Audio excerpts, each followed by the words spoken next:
I'm on his hype train on that. Okay, you tell me it's kickboxing fight or even a boxing fight between Morob and Sean O'Malley. My money is on Sean O'Malley. But you should mention my name. Oh yeah, sugar, big man, you have to. I was simply not impressed by Sean O'Malley's performance, and here's why. He was not impressive in the sense that he was fighting a guy who was ranked number 6 when they made the fight, and at the time of the fight he was number 5, but he didn't do anything to improve his position. It's just that Triple C was kicked out of the top 5 by Morob Dvalishvili.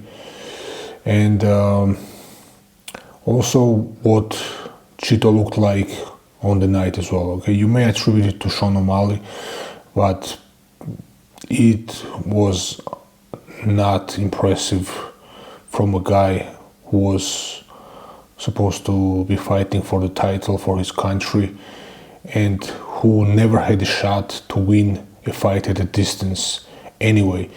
And probably nobody does in that weight division.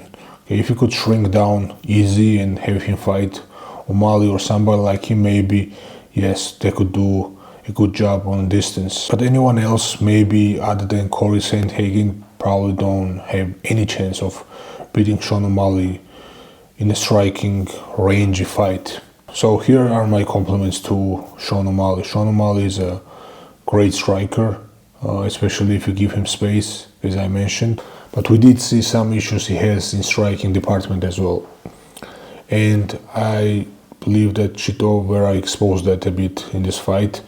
And he did find some success in the later rounds because of the pressure that he put on Sean O'Malley and backed him up. And Sean O'Malley was not as successful going backwards as he is usually when he has distance and when he's going forward. I think it was a little bit too little too late for Chito Vera to attack and take the fight to Sean O'Malley in the later rounds from the 4th round on. Because he was already beat up and battered. He should have done that a bit earlier.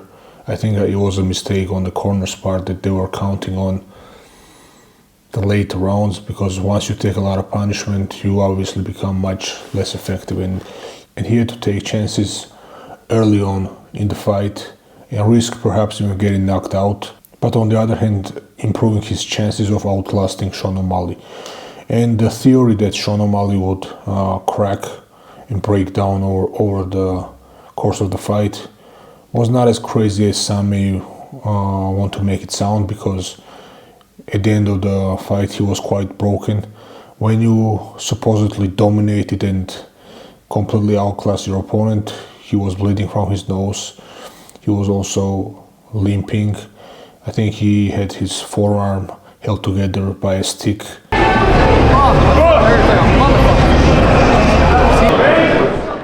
But yeah, he did last 5 rounds, and this is why I believe that it was a bit too late for Chito Vera to put the pressure on O'Malley in the 4th and 5th rounds. Also, we saw zero wrestling, which I mentioned would be one of the keys for him, at least on the threat level. You have to create some type of a takedown threat when you're fighting a guy like Sean O'Malley and you are Chito Vera, who pretty much had no chance in the fight at that range.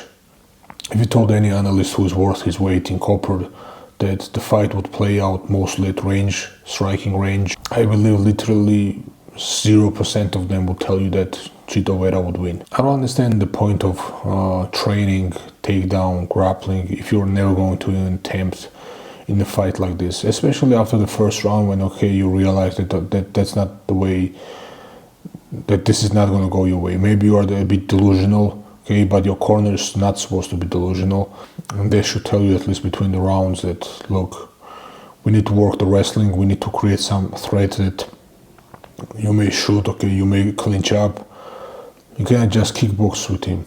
I mean, irregardless of the fact that I thought Christmas came early at the UFC offices when I saw the press conference of 299, but it turned out later on that it was just Sean O'Malley's outfit.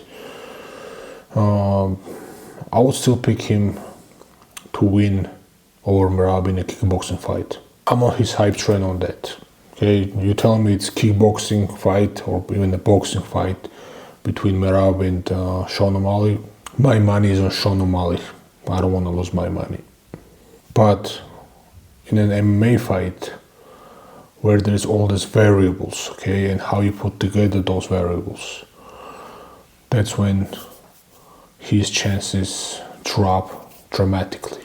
Yes, he has some chances, which may some call puncher's chance, but either way, he needs to fight Morob, okay? And him calling out Ilia to Poria is super disrespectful to Morob, super disrespectful to the division. He needs to defend the title against the top contenders when there are especially clear contenders. Right now, as far as 145, UFC still has not decided who is going to get the shot against Ilia Topuria next, because there is no clear-cut contender. Volkanovski is not, for obvious reasons, a clear-cut contender. It was not a close fight and he got knocked out badly. Max Holloway is already in a different division and we don't know how that will play out.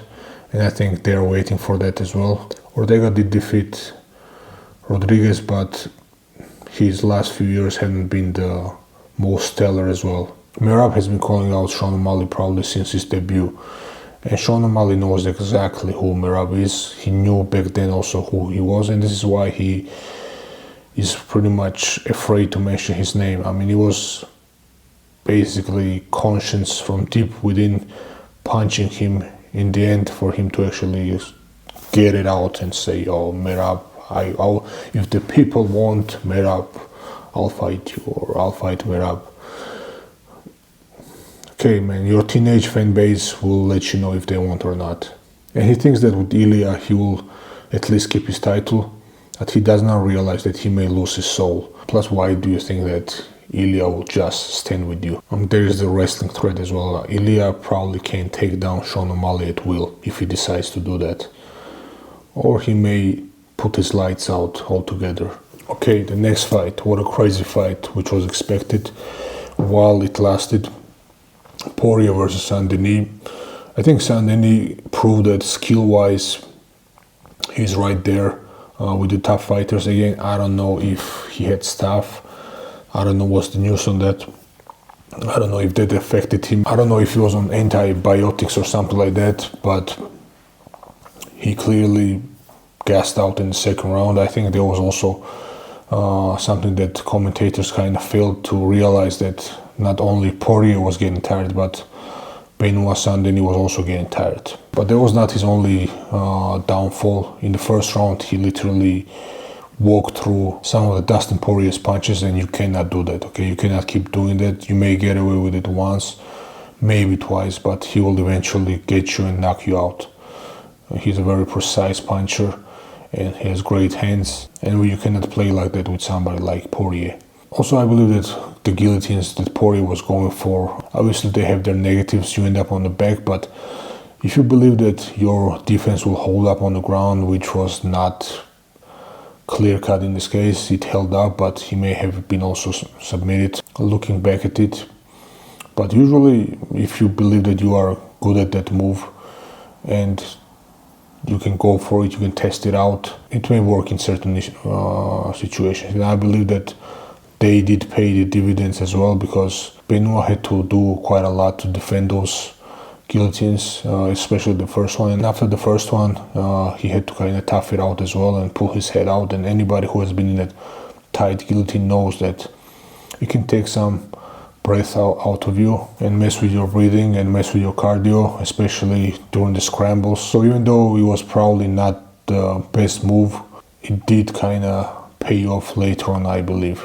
But all that experience on the Poirier side was just way too much, and he didn't quit in that fight. I mean, he had a lot of chances to give up, and he was mounted.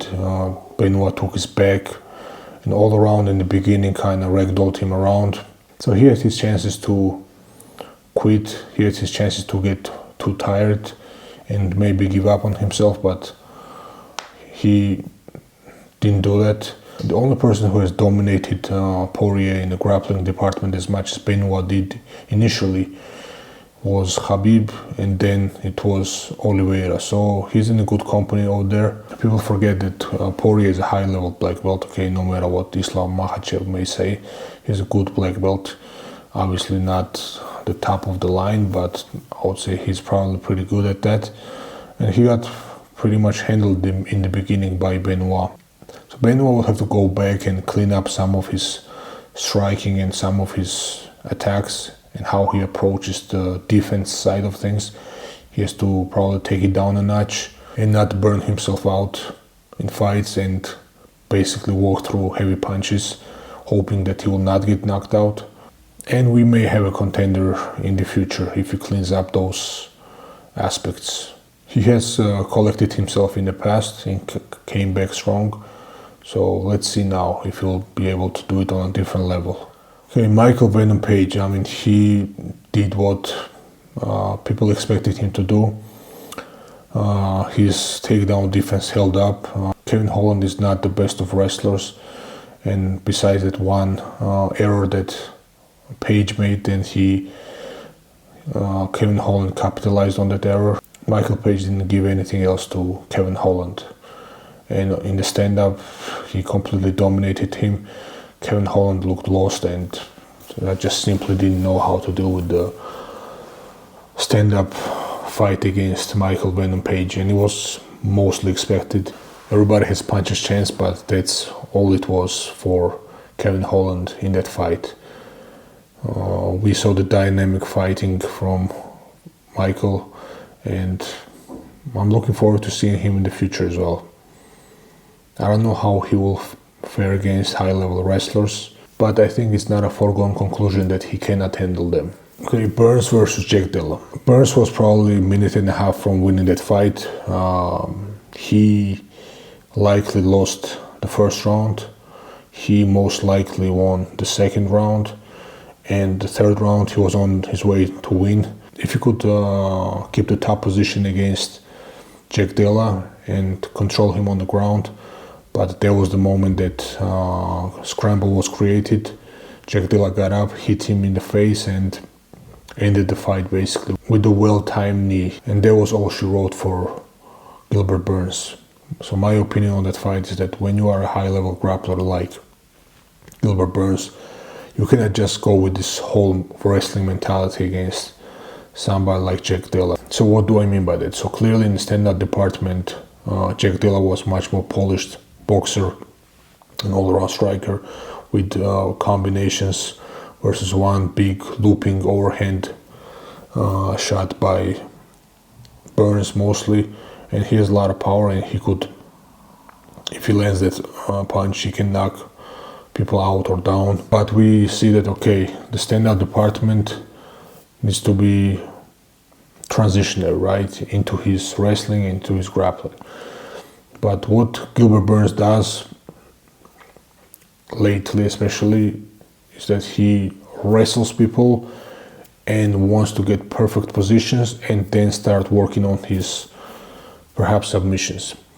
So I believe in certain cases you have to try to create a threat of a submission for the guy, same way that we're talking about that you need to create a threat of a takedown for somebody like a Sean O'Malley or even Jack Della, that there's, okay, it may be coming. And we'll also discuss another fight, the next fight, or the first fight on the main card, and we will touch on that point as well. So in a similar way, when you're a high-level jiu-jitsu guy, you need to create the threat of a submission for somebody like Jack Della. So here are a lot of opportunities to test out the guillotine. Okay, you're not even maybe to jump on it fully, but to snatch the neck and threaten with it that, okay, it may be coming, and if I leave my neck out, I may get submitted here, strangled. But Gilbert Burns didn't do that, and not for sake of a threat or not for sake of actually getting a submission. And in a 3-round fight or in a 5-round fight, when you are a grappler and you are fighting a superior striker, you run the risk of getting knocked out unless you are trying to finish the fight.